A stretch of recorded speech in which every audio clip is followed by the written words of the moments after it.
ತಿಳಿಸ್ತಕ್ಕಂಥ ಒಂದು ಯಾತ್ರೆಯನ್ನ ಸಮಾರಂಭವನ್ನ ನಾವು ಮಾಡ್ತಾ ಇದ್ದೀವಿ. ಬಿಡದಿ, ರಾಮನಗರ, ಚನ್ನಪಟ್ಟಣ ಮುಗಿಸಿ ಇವತ್ತು ಮದ್ದೂರಲ್ಲಿ ಮಾಡ್ತಾ ಇದ್ದೀವಿ. ಬಹುಶಃ ನಾಳೆ ಮಂಡ್ಯದಲ್ಲಿರುತ್ತೆ. ಕೊನೆಯದಾಗಿ 9ನೇ ತಾರೀಕು ಮೈಸೂರಿನಲ್ಲಿ ಬೃಹತ್ ಸಮಾರಂಭ. ಮುಖ್ಯಮಂತ್ರಿಯವರು ಅಲ್ಲಿ ಅವರು ಬರ್ತಾರೆ. ಇನ್ನಿತರ ಉಪಮುಖ್ಯಮಂತ್ರಿಗಳ ಜೊತೆ ಎಲ್ಲ ಮಂತ್ರಿಗಳು, ಶಾಸಕರು ಇರ್ತೀವಿ. ಈ ಕಳೆದ ನಮ್ಮ ಸಮಾರಂಭದ ಜೊತೆಗೆ ಅವರು 3ನೇ ತಾರೀಕಿನಿಂದ ಯಡಿಯೂರಪ್ಪನವರು, ಕುಮಾರಸ್ವಾಮಿಯವರು, ಅಶೋಕ್ ಅವರು ಮತ್ತು ವಿಜಯೇಂದ್ರ ಅವರು ನೇತೃತ್ವದಲ್ಲಿ ಪಾದಯಾತ್ರೆ ಮಾಡ್ತಾ ಇದ್ದಾರೆ. ಅವರಿಗೆ ಈ ನಾಡಿನ ಮಹಿಳೆಯರಾಗಲಿ, ಯುವಕರಾಗಲಿ, ರೈತರಾಗಲಿ ಜನರ ಕಷ್ಟ ಮುಖ್ಯ ಅಲ್ಲ. ಅವರಿಗೆ ಏನೋ ಆಸೆಗಳನ್ನ ಇಟ್ಕೊಂಡಿದ್ರು, ಕನಸನ್ನ ಕಂಡಿದ್ರು. ಬಹುಶಃ 100ಕ್ಕೆ 100ರಷ್ಟು ಮೋದಿಯವರ ಒಂದು ನಾಯಕತ್ವದಲ್ಲಿ ಕರ್ನಾಟಕದಲ್ಲಿ ಮತ್ತೆ ನಾವು ಸರ್ಕಾರವನ್ನ ರಚನೆ ಮಾಡ್ತೀವಿ ಅನ್ನೋ ಒಂದು ಬಹಳ ದೊಡ್ಡ ಪ್ರಮಾಣದ ಕನಸನ್ನ ಕಂಡುಕೊಂಡಿದ್ರು. ನಮ್ಮ ಸ್ನೇಹಿತರು ಪಾಪ ಸಿಂಗಾಪುರದಲ್ಲಿ ಹೋಗಿ ರಿಸಲ್ಟ್ ನನ್ನ ಪರವಾಗೇ ಬರುತ್ತೆ 50 ಸೀಟು, ರೆಸ್ಟ್ ತಗೊಳಕ್ ಹೋಗಿ ಅಲ್ಲಿಂದನೇ ಒಂದು ಪತ್ರಿಕಾ ಹೇಳಿಕೆಯನ್ನ ಬಿಡುಗಡೆ ಮಾಡಿದ್ರು.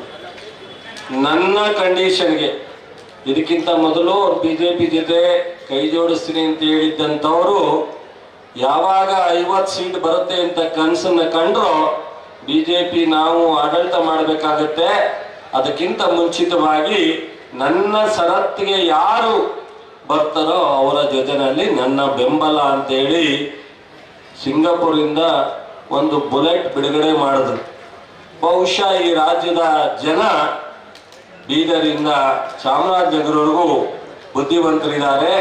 ಕಳೆದ 5 ವರ್ಷ 3 ಜನ ಮುಖ್ಯಮಂತ್ರಿಗಳು, ಮೊದಲು 14 ತಿಂಗಳು ಕುಮಾರಸ್ವಾಮಿಯವರು, 2ನೇ ಯಡಿಯೂರಪ್ಪನವರು, 3 ಬಸವರಾಜ ಬೊಮ್ಮಾಯಿಯವರು, 3 ಜನ ಆಡಳಿತದ ಅವಧಿಯನ್ನ ನೋಡಿ ಸಾಕಾಗಿ ಅವರು ಸಂಪೂರ್ಣವಾಗಿ ತಿರಸ್ಕರಿಸಿ ಕಾಂಗ್ರೆಸ್ಸಿನ ನಾಯಕತ್ವ, ರಾಹುಲ್ ಗಾಂಧಿಯವರು, ಮಲ್ಲಿಕಾರ್ಜುನ ಖರ್ಗೆಯವರು, ಸಿದ್ದರಾಮಯ್ಯನವರು, ಡಿ.ಕೆ. ಶಿವಕುಮಾರ್ ಅವರ ನಾಯಕತ್ವಕ್ಕೆ 136 ಜನ ಕನಸಲ್ಲೂ ಕಂಡಿರಲಿಲ್ಲ. ವಿರೋಧ ಪಕ್ಷದವರು, ಮಾಧ್ಯಮ ಸ್ನೇಹಿತರು, ಸರ್ವೆ ರಿಪೋರ್ಟು ಅಂತ ಒಂದು ಫಲಿತಾಂಶವನ್ನ ಈ ನಾಡಿನ ಜನ ಕೊಟ್ಟರು.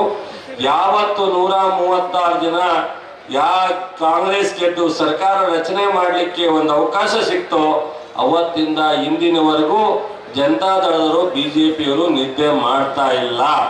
ಅವರಿಗೆ ನಿದ್ದೆ ಕೊಡುವಂತ ಇಂಜೆಕ್ಷನ್ ಯಾರಿಂದನೂ ಸಿಕ್ಕಿಲ್ಲ.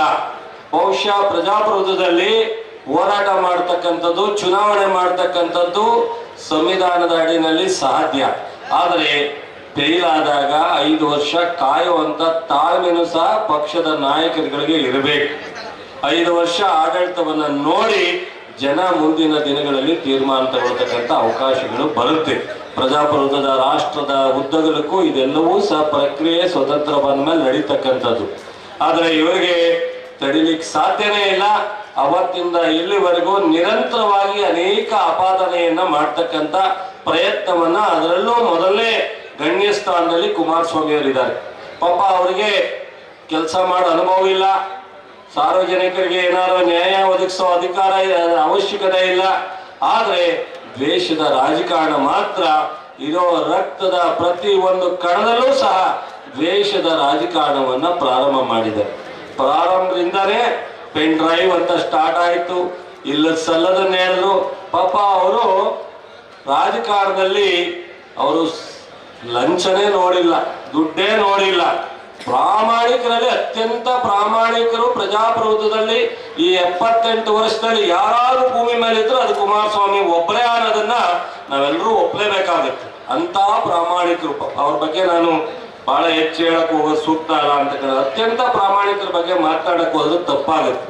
ಪಾಪ ಅವರೆಲ್ಲ ಆಲೂಗೆಡ್ಡೆ ಬೆಳೆದಲೇ ಬಂದಿದ್ರು. ನಾವೆಲ್ಲ ರೈತರು, ನಮ್ಗೇನು ಇಲ್ಲದೆ ಇರೋರು, ನಾವೆಲ್ಲ ಹಳ್ಳಿಲಿ ಹುಡ್ತವ್ರು, ಚಪ್ಪಲಿ ಇಲ್ಲದೆ ಇರೋರು, ನಾವೆಲ್ಲ ಓಡಾಡ್ದವರು, ಊಟ ಮಾಡಕ್ ಅನ್ನ ಇಲ್ಲದೆ ಇರೋರು.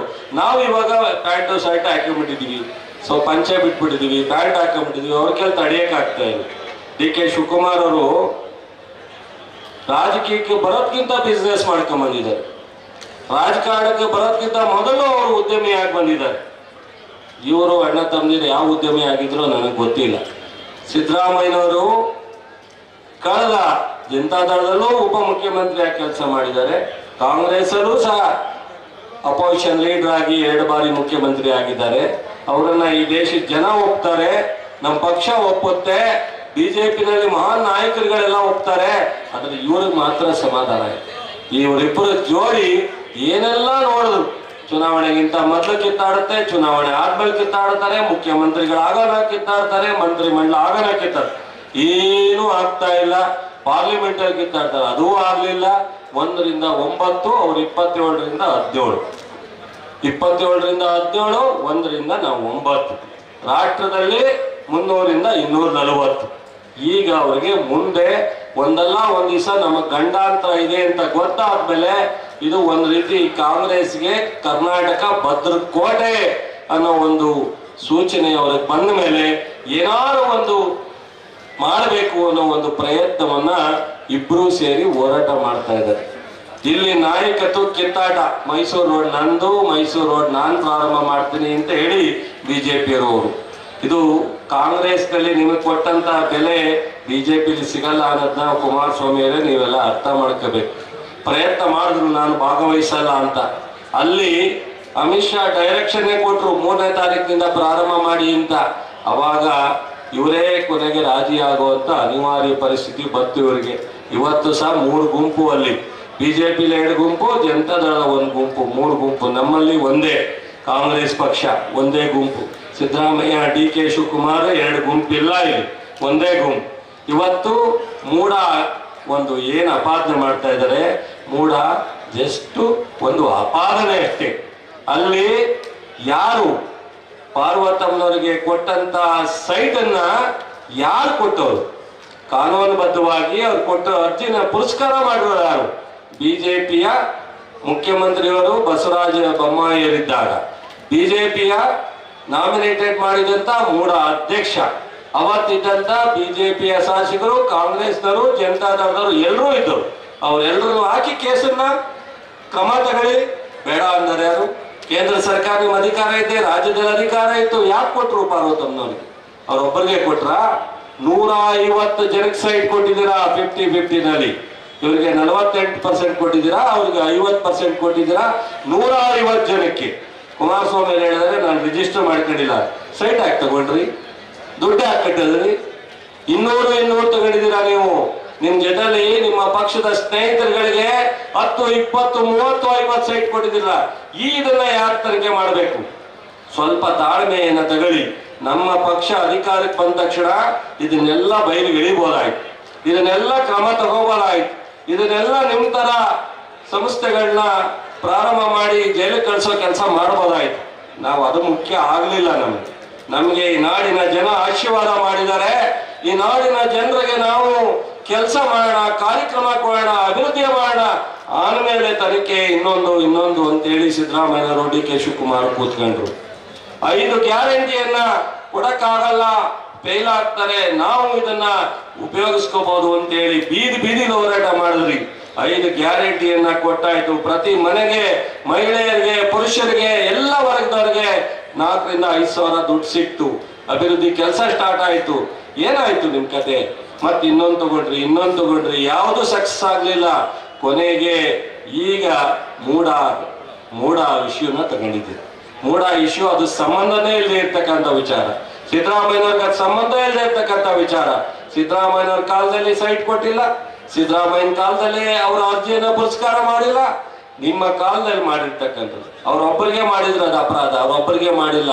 ಅವ್ರೊಬ್ಬರಿಗೆ ಅಲ್ಲ, 150 ಜನಕ್ಕೆ ಕೊಟ್ಟಿದ್ದೀರಾ. ಸಿದ್ದರಾಮಯ್ಯನವ್ರ ಶ್ರೀಮತಿ ತರ ಇನ್ನೊಬ್ರು ಸುಧಾಮ ಅವರು ತಗೊಂಡಾಗ ಲ್ಯಾಂಡ್ ಟು ಲ್ಯಾಂಡ್ 2 ಎಕರೆಗೆ 2 ಎಕರೆ ಹೈಕೋರ್ಟ್ ಆದೇಶ ಮಾಡಿದೆ.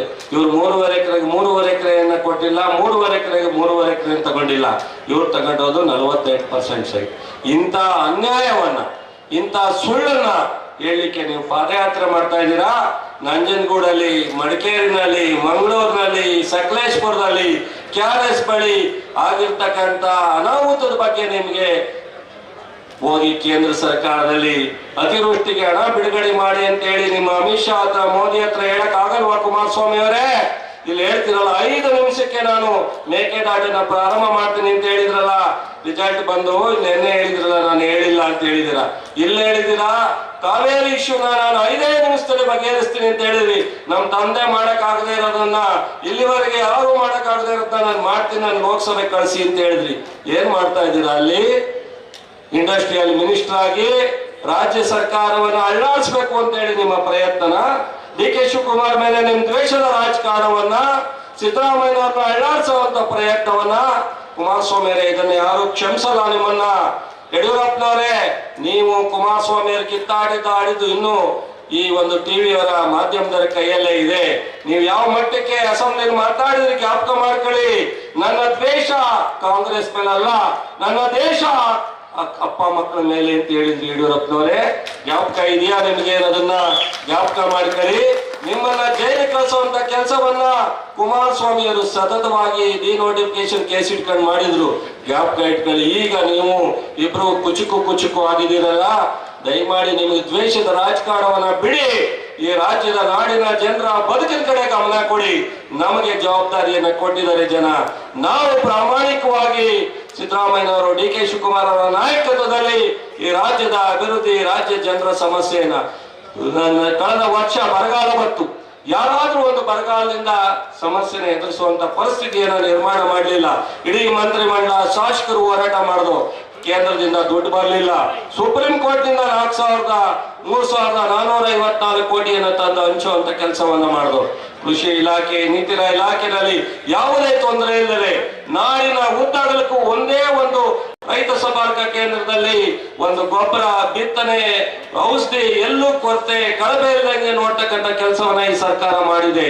ಇಂತಹ ಕೆಲಸವನ್ನ ಬಿಟ್ಟು ಅನಾವಶ್ಯಕವಾಗಿ ಪಾದಯಾತ್ರೆ ಮಾಡ್ತಿದ್ದೀರಾ.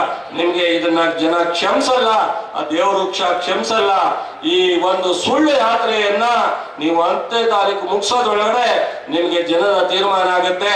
ಸುಮ್ಮನೆ ಇಲ್ಲದ ಸಲ್ಲದನ್ನ ದ್ವೇಷದ ರಾಜಕಾರಣವನ್ನ ಬಿಟ್ಟು ಕೇಂದ್ರ ಸರ್ಕಾರದಿಂದ ತಾರತಮ್ಯ ಇರ್ತಕ್ಕಂಥ ಎಲ್ಲವನ್ನ ಸಾಧ್ಯವಾದರೆ ನೀವು ಪ್ರಯತ್ನ ಮಾಡಿ. ಇಲ್ಲದೆ ಇದ್ರೆ ನಿಮ್ ಕೆಲಸ ನೋಡ್ಕೊಂಡಿರಿ. ನಮಗ್ ಗೊತ್ತಿದೆ ನಮ್ಮ ಈ ನಾಡಿನ ಜನರ ಸಮಸ್ಯೆಯನ್ನು ಬಗೆಹರಿಸೋದು ಅಂತೇಳಿ. ಸಾಕಷ್ಟು ಜನ ಮಂತ್ರಿಗಳಿದ್ದಾರೆ, ನಾನೆಲ್ಲ ಹೆಚ್ಚು ಮಾತನಾಡಿದ್ದೀನಿ, ದಯಮಾಡಿ ಕ್ಷಮಿಸ್ಬೇಕು ಅಂತ ಹೇಳಿ ನಾನು ಮಾತು ಮುಗಿಸ್ತೀನಿ. ಪ್ರಾಸ್ತಾವಿಕ